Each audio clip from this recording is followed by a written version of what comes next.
What is more traumatizing than people realize? Story 1. Being laid off. After it happens once, you fear for the loss of your future jobs at all times. Reply 1. When my husband was laid off, I watched it affect him in a way that I was not prepared to deal with.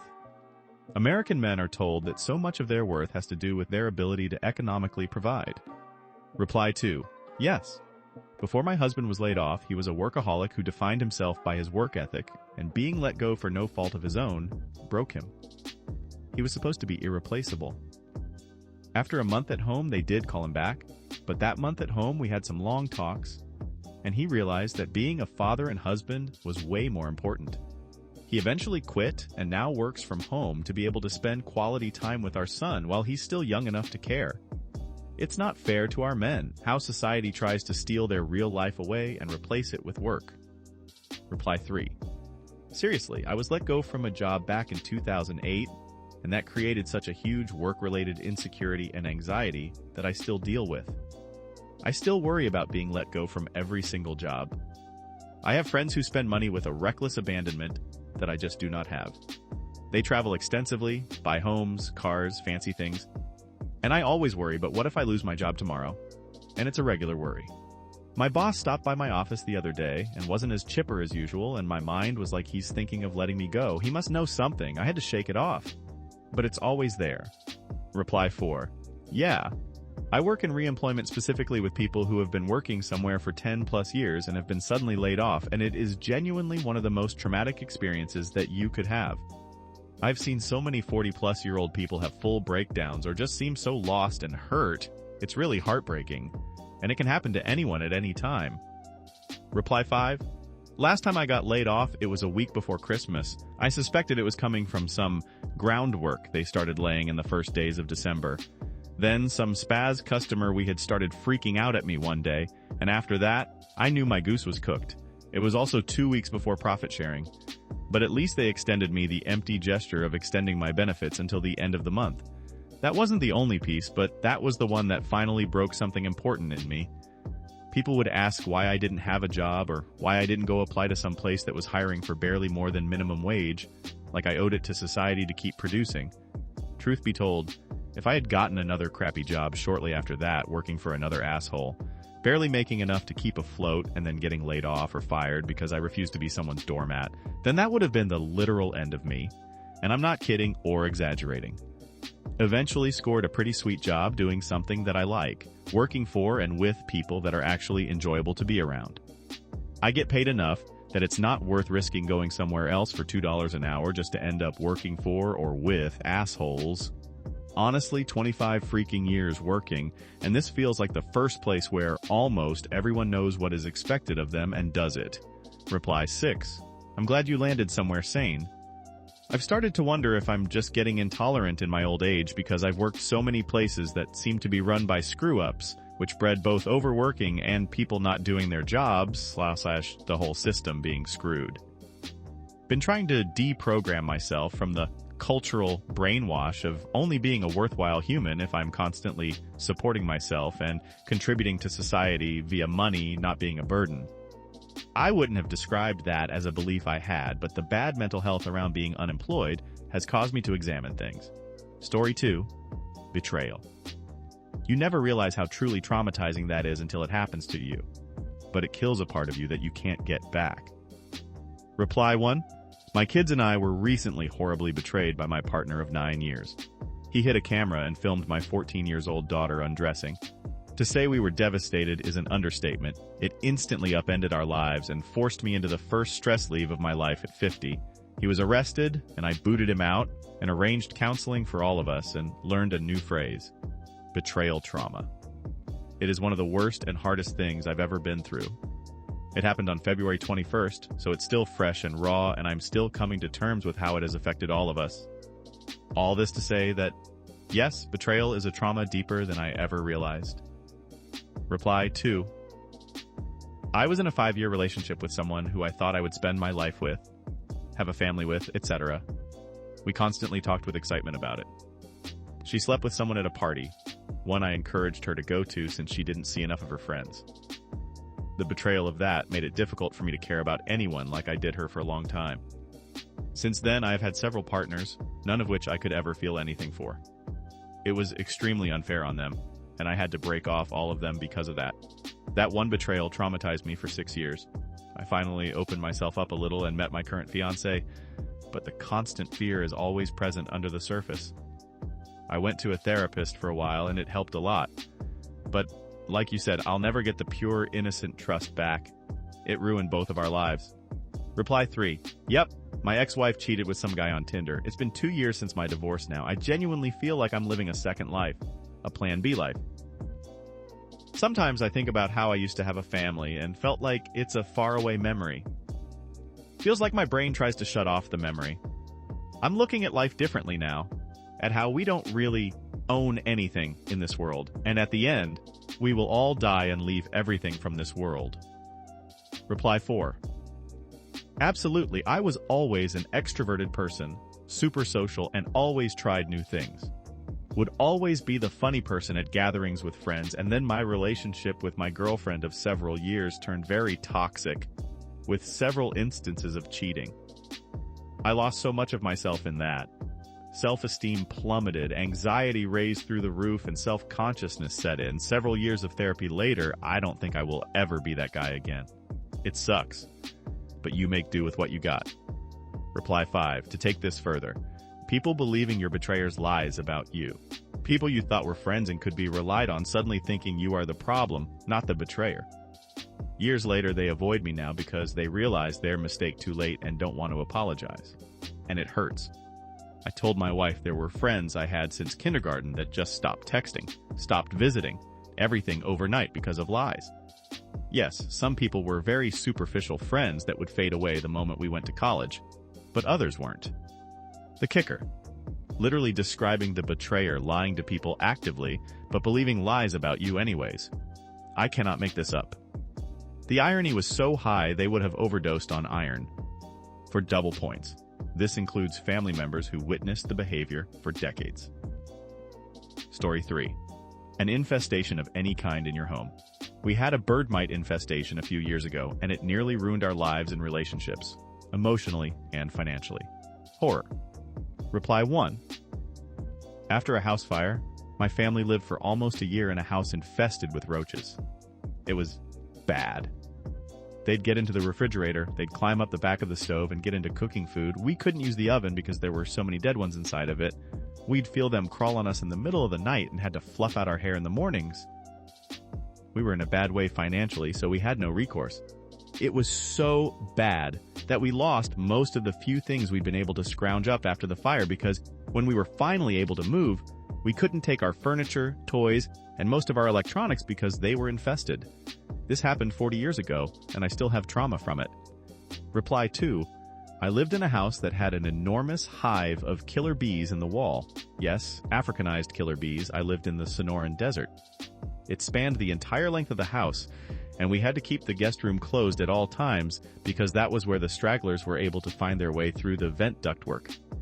One time I got up super early for work, like 4 a.m., and the bathroom light/extraction fan stirred them up, and the outside of the bathroom was covered in a layer of angry, buzzing bees trying to get in.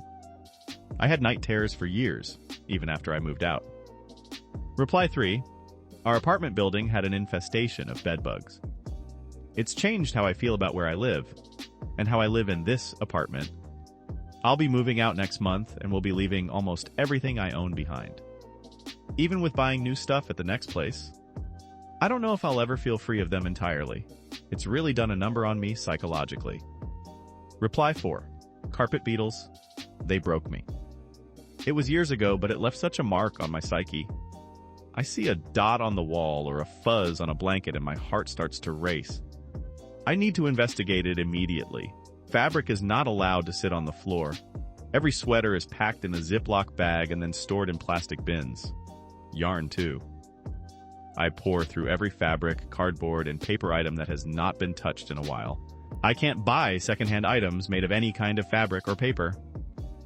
All flour and rice and other milled grain products need to be kept in a plastic bag inside a plastic canister or lidded bucket. No garbage can stay in the car, and I must vacuum often. Reply 5. You have my sympathies. We dealt with a horrific grain moth infestation years back, and it still haunts me. We lived for weeks with clouds of moths in every room of the house, on every surface, in every nook and cranny. Even after the infestation was dealt with, it took months to feel like the house was really clean again, and I stopped finding dead moths and larvae in unexpected places. Now, anything like cereal, flour, crackers, granola, etc. goes into airtight containers, and I check all our food religiously for any signs of bugs. I've thrown away perfectly good food because there was a speck in it that looked like it might be a moth larva. I can hardly eat granola or cereal anymore because I'm paranoid that I'm going to crunch down on a mouthful of bugs. I'll reach for a cookie and flash back to the infestation, and it completely turns my stomach. Reply 6. Big time. Moved into a flat and had mice for 2 years. Every scuttle sound still puts me on edge now. Moved and got cats, which helped, but then got a flea infestation because the person I got the cats from was an irresponsible piece of crap. The feeling that your home is unsafe and your space is contaminated is so hard to shake. Lost so many clothes and other things to the mice. Fleas were honestly more tolerable in comparison and ended up being much easier to deal with, but it was still months. Defo has psychological damage from it nowadays. Reply 7. My family moved into our house a few years ago. Unbeknownst to us, the air conditioning unit was a cockroach nest. They spread into almost all of our appliances very quickly. It was devastating to my mental health. I felt like no matter how much I cleaned, how much infested appliances I replaced over and over, no matter how much I spent on traps, baits, every form of pest control I could get, everything felt so dirty and unhygienic. The landlord paid for exterminators to come out 6 times, for the air conditioning unit to be thoroughly cleaned professionally, and replaced my fridge before I saw a genuine difference. Their last stronghold is the washing machine, which I'm replacing soon. I still get a pang of dread if I ever see one of those tiny things. It sends me into an anxiety-driven cleaning frenzy. Story 4. Overprotective upbringings. Many children live with deep-rooted, self-limiting beliefs that impact their careers and lives. Reply 1. Dead ass. I was not allowed to do anything, and I am so stunted consequently socially. I don't really have many friends and struggle to make friends in adulthood. Sometimes I'm just like, do I actually enjoy being at home, or is it because I was never allowed to do anything that I just decided, all right, well, I guess home is better? Reply 2. Yeah, then you have parents that don't care at all. Those people don't really succeed in life either. Also, drug use and drinking. It's better to try and encourage your children to try new things, sports hobbies, so they get used to the feeling of getting better at something. Reply 3.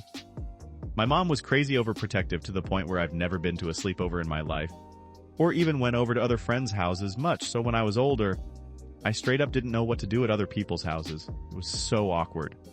She also wouldn't let me use the stove or do my own laundry because I could hurt myself, so when I moved out, I had to go on Wiki, how to learn how to do laundry, and felt like such an idiot.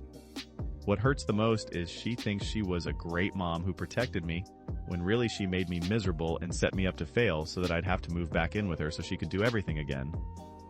Probably her goal. I'd rather live in my car than move back home. She doesn't grasp at all how damaging that was to me and how isolated it made me, and the long-lasting repercussions of not really having a childhood. I'm 40 and still screwed up by this. It's why I didn't have kids, and why I still struggle to make more than superficial friends. It's awful. Reply 4. I believe my parents were overprotective. Really, they were incredibly abusive. I believe they did it because they loved me and that they were a little crazy but well-meaning. Nope. They are a lot crazy and narcissists. I had kids of my own, and I realized that my parents clearly didn't feel the same way about me that I felt about my kids. I tried to place boundaries because I wanted to believe they loved me. But really, they wanted to control me and control my kids. I could believe I deserved to be treated badly, but my girls didn't. Eventually, I had to cut them off, because they were going to lie to CPS to try to take my children. Then, they would have all the power. When I realized that was what it was all about, I was done. No one was going to threaten my children like that. I have severe PTSD from what they did to me. I was taught to be submissive and dependent. I was forced to get my driver's license, but wasn't allowed to drive. I didn't drive until I had a few years in therapy. I was afraid to leave my house. I was afraid to take up space. I was afraid to do anything. I have needed to be deprogrammed when leaving a cult. I was isolated, so I didn't know it was abuse. I refused to let my kids live the life I did. I have such a better life. My marriage is better. My kids' lives are better. I have friends. I made a real community for my family. I used to think that if I died, only my husband and kids would know I was gone or ever existed. I don't feel that way anymore. I feel loved. I feel like people like me for me. I have a long way to go. There are things I can finally start addressing, and I don't know how, but I will figure it out. I will keep trying. My kids deserve a mom who fights for them. My husband deserves a partner. The way I can do that is by also taking care of myself and making sure I don't pass on the bad stuff. I love my kids. I want to protect them. Part of that is teaching them to stand up for themselves and knowing I have their backs. Reply 5. I also suffered from this. My mother was overprotective, but it was more as if she cared for a doll, which she could nurse and teach, than for a young human being. And this overprotectionism was also very egoistical. She only did for me or with me what she wanted to do, which was nursing me and teaching me. Because of the latter, which was also her main reason for existing, she locked me in and terrorized me so that I would do schoolwork with her all day. I fiercely fought against this, once I even threatened to kill myself, but she did not show any sign of pity. On the contrary, she always took pride in defeating and breaking me. She also showed no interest in engaging in any activity that I wanted to do, which mainly included playing and having fun. Making things worse, she discouraged me, saying that both playing and having fun is just a waste of time. She was also very jealous of my friends and feared her losing control over me. Thus, she isolated me socially and also discouraged me from engaging in social activities.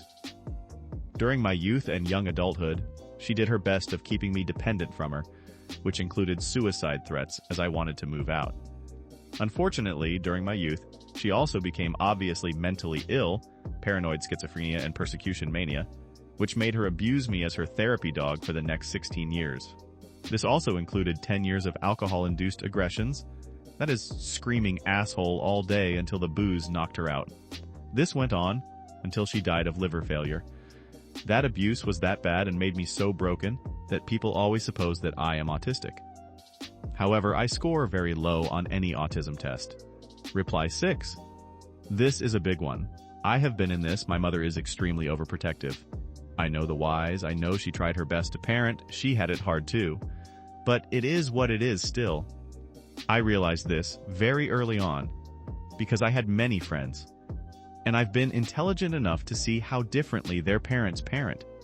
I realized it's not normal to have such strict boundaries set up. From being a young teenager, I started to break out of this, and it did a lot of harm that I had to work on later as a young adult, and this work continues still. I learned to lie since lying was the way to get what I want. I became a serial liar, even when it made 0 sense. Got into much trouble with it, ruined relationships with it, had to realize I had to work on it. It's one of the things I could resolve in time, did a lot of reckless stuff. It's only luck and nothing else that I haven't gotten into serious trouble. I would go as far as to say I'm lucky to be alive. And it's not an exaggeration. I broke out of strict boundaries set to me by my parents, and therefore I had 0 boundaries myself. When events of recklessness and lying were discovered by my mother many times, she proceeded with emotional abuse, silent treatment until I apologize, blaming me for her own life being sad, blaming a serious illness I had as a little kid for her behavior. This resulted in me growing into a codependent person with loads of anxiety and an anxious attachment style, which landed me in a 7-year extremely toxic relationship with a cluster B personality disordered woman. This caused further trauma, further issues to work on. But ultimately, this traumatic lesson kicked me hard enough to ultimately start true self-reflection and true healing work. And I am happy to say that if you want it, and you do the work, you can heal and you can evolve. I am close to 30, but now I am finally better than ever, without doubting myself and being in the know of my mechanisms. It's a serious problem, and most overprotective parents will never admit they did anything wrong.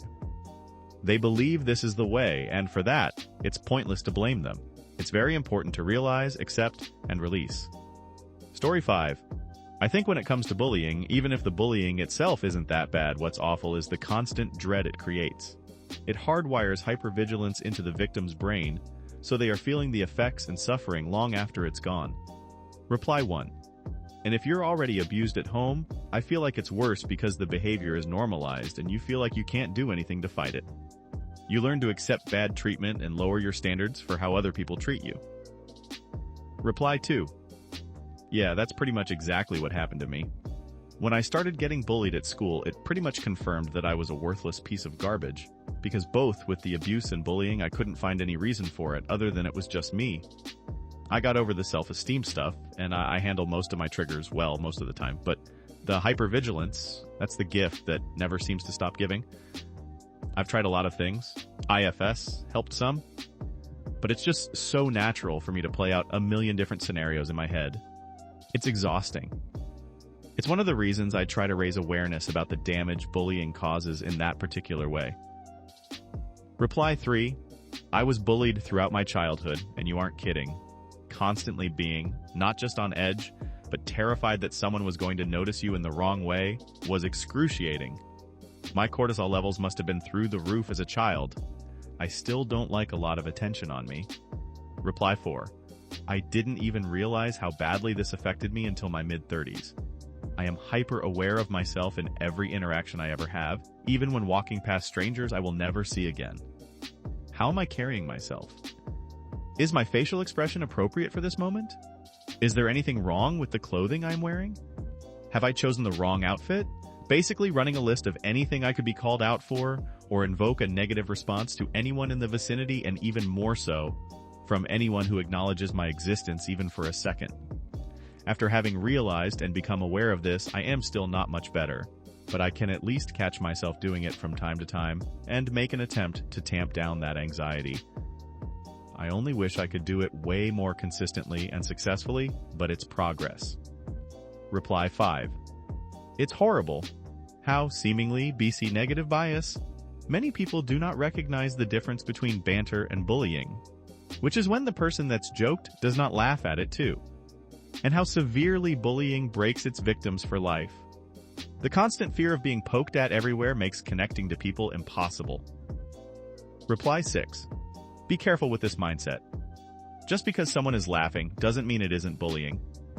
Some people laugh because they're not confrontational enough to say how they really feel. Some laugh because that's what they're conditioned to do.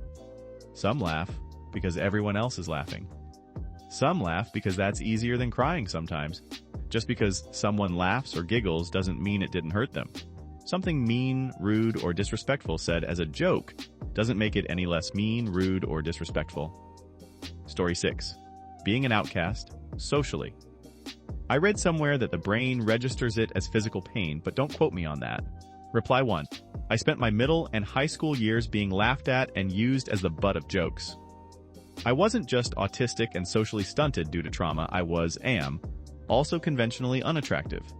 People would take pictures of me and send them to each other. They'd invite me to places just to mock me. They'd bait me into talking or laughing and then record it. It's indescribable. Worse than any physical pain I've ever felt. Reply 2.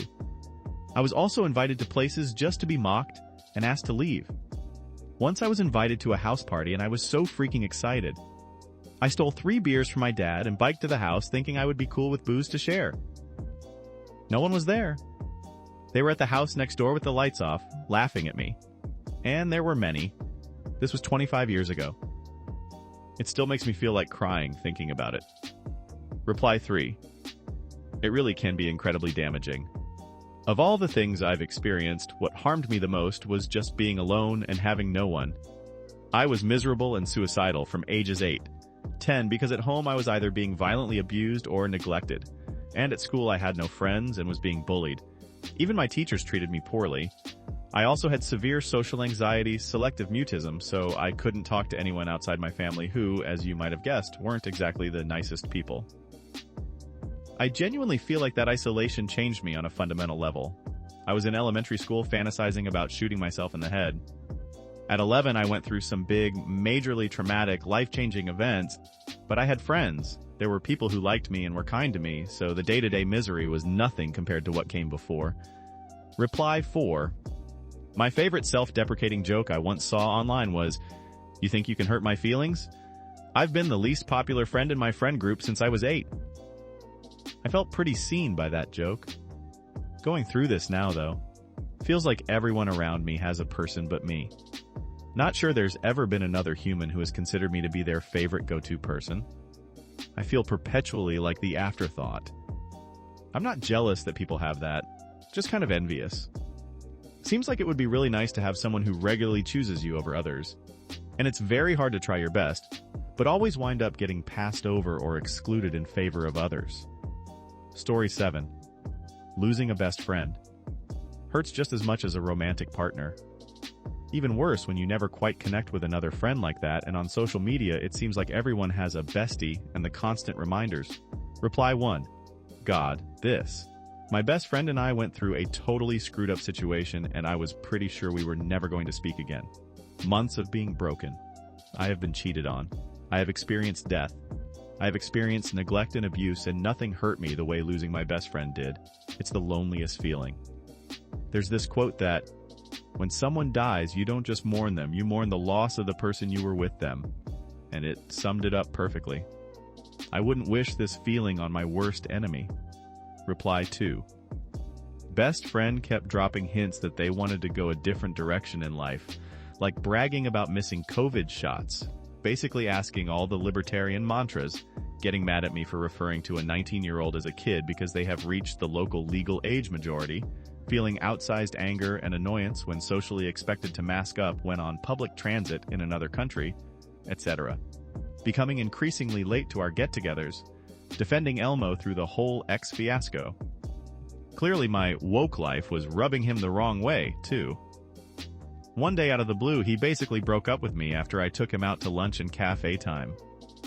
I didn't realize how much I had been overextending myself to keep in his world, and how much mental jujitsu it took to keep okay with little things he said and did.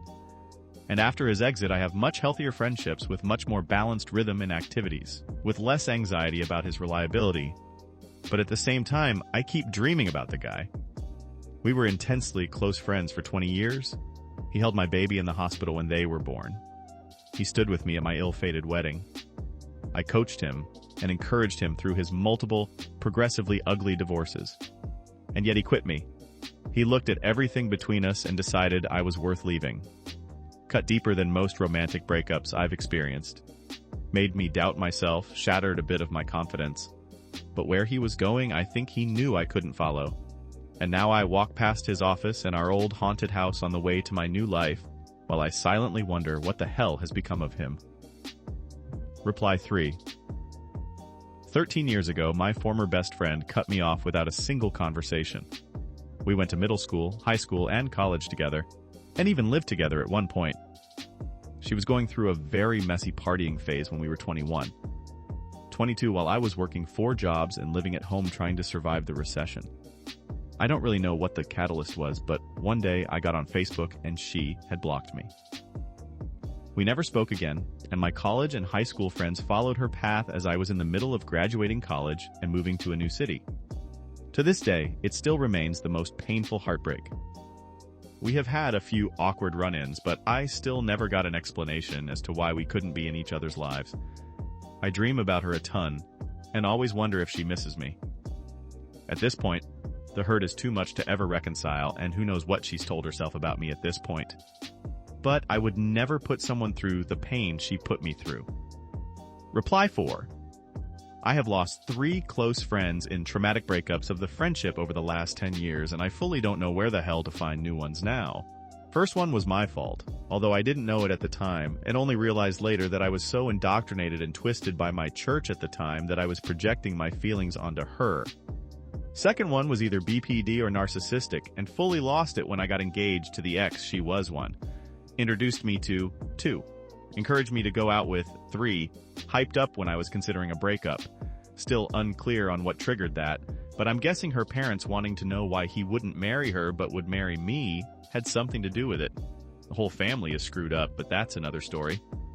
Third friend ghosted me on our first hangout in months after I was recovering from a C-section. I had 2 bottles of wine and was going to order pizza. Never showed, never texted. I found out 3 months later he moved out of state, and I just get no context. Cool, dude. Glad our 10 years of friendship meant so much to you. It's devastating, and I have spent years trying to recover from these. I'm not okay, and right now I don't have friends anymore that are just mine. Reply 5. My best friend of 10 years decided to end our friendship out of the blue one day. When I asked her why she wouldn't give me an answer and kept saying it was for the better and that I wouldn't get it. It feels so hard to make friends now, and even the one friend I've made since then, I feel like I have to watch for any little sign that she doesn't like me. It's hard to stop my brain from assuming I annoy everyone I'm around, and that those who are nice to me are just faking it. It's been 9 months now, and it still feels so fresh. I keep wondering what I did or didn't do, what I maybe said that I didn't realize was hurtful, or any signs I might have missed. I knew her better than anyone, and that makes me worried about all my other relationships. That I'm not seeing things or not being enough for them too. But I just don't realize it, because I don't know them as well as I knew her. Story 8. Life after cancer. People expect you to just be able to bounce back to normal and be happy from hearing you are cancer-free. In reality, the fear of recurrence eats away at you forever. Reply 1. This is the one. The fear of recurrence, just dealing with the aftermath, trying to run a normal, busy family life whilst taking drugs like tamoxifen and 24/7 exhaustion. I spend days stuck on, I wish it had never happened, and then feeling like a bit of a fraud when people talk about you as a fighter and survivor. Reply 2. I wish I could escape this one. Survived stage 4 lymphoma as a kid, and the further out I get, more late effects keep surfacing. Chronic illness is brutal. Adding the fear of recurrence or secondary cancers makes some days really tough. How are you supposed to move on or be less anxious after such a living nightmare? Reply 3. I'm going to expand on this a bit and say that this really goes for any chronic illness with periods of flares and remission. I do say this as a person with a chronic illness who has also had cancer. Both are scary, painful, and you are always praying you don't relapse. I got cancer fairly young, 30s, and developed Crohn's disease when I was about 25. If I live the average life for women, I'm looking at a lot of years to survive, but also with hope and intent, thrive. Reply 4. Cancer wrecked my life. I had all my friends with me in the room on my first day of chemo. A nurse came in and said to my face loud enough for everyone to hear, "They'll all be gone by the time you're done." I was pissed at the time, but she was right. Also, the treatment destroyed my body, left me addicted to opiates, and left me with no real way to finish my education. I went from cancer to remission to paying rent paycheck to paycheck, having to go to a methadone clinic. Now I get pneumonia 2 times a year on top of random illnesses, infected blood clot in lung, pancreatitis, rhabdomyolysis. If I knew what I know now, I'm not sure I'd choose to go through chemo and radiation. Reply 5. I've thought about this a lot. My mom died of cancer, and hers was like super cancer, so mostly the treatments didn't work, and she just died slowly over 15 months. But when she would try a new treatment, there would always be this hope that this would be the one and she would get better. But I also realized even if she did, the fear of it coming back would never go away. Now I wonder all the time, if that same cancer is just waiting in the wings for me. It's my greatest fear. Cancer forces you to confront your own mortality. I'm not surprised that people are forever changed by that curtain getting pulled back. Story 9. Parents that doubt or deny their child's emotional experiences. It creates a narrative that you are a liar and cannot trust even your own reality. Reply 1. I had a 1-up, Mom. If I brought home a report card with straight A's, it wasn't, "Good job, I'm proud of you," but rather, "I used to get straight 100 yes." Heartbroken by a boy as a teenager? Her heartbreak was worse, and she had to sneak to date then because her father was so strict. Got my first job at 18 when I graduated high school and was allowed to drive. She got her first job when she was 12, and she made more money. I got my arm slammed in a door on a roller coaster at a carnival and wanted to go to the ER as I thought it was broken. She refused to take me because she'd had a broken arm as a kid, in multiple places way worse than mine, and I wasn't in enough pain for a broken arm. Spoiler, it was broken. Leads to a lifetime of not feeling good enough. Reply 2. A lot of parents don't understand situations from the child's perspective. We know it's not a big deal, but that kid has only been in existence for 6 years, and we purposefully craft a world for them where the worst thing they encounter is their ice cream falling on the ground. To them, it is the worst thing in the world. And then we get frustrated that they are acting like losing their ice cream is the end of the world. You know, a world we created for them. Reply 3. I have just gone no contact with mine over this. They've been doing it my entire life, and it made me feel incredibly small. I ended up becoming a very deferential person who doesn't believe in herself. I realized I was trans some years ago, and they just couldn't handle it. It wasn't a situation where I could defer any longer, and they just throw tantrums about it when they aren't just trying to deny that it's happening. I can't even have a real conversation with them about it because they just aren't serious people. They'll just get upset and spiral about anything that isn't me saying they are the best parents ever. I'm not even trying to accuse them of anything, either, even though I think I'd be well within my rights to direct anger at them.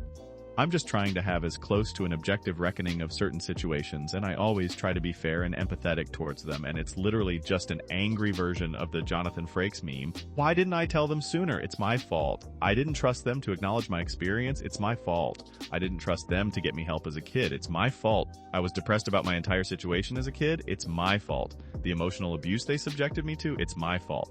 Physical abuse? You guessed it. I feel weirdly relieved going no contact with them, but my heart just spills over with sadness when I see my friends, trans or not, who have good relationships with their parents. It just sucks. Sorry, I didn't mean to turn this into a therapy session, but it just happened this week, and I just don't get parents who treat their children like this. I hope if this is your experience, you're finding healing, and you've got a better situation now. My life freaking rips right now, and I'm just a lot better off without them. Reply 4. My parents were / are narcissists, and my dad is a big alcoholic. Their creepy friends hit on me starting when I was a young age when they all were drunk. I was always told I was exaggerating, or my parents found it funny. Obviously, I ended up picking some real winners as partners and doubted myself well into my 40s. It still happened until I cut them, my aunt and uncle, out of my life a few years ago.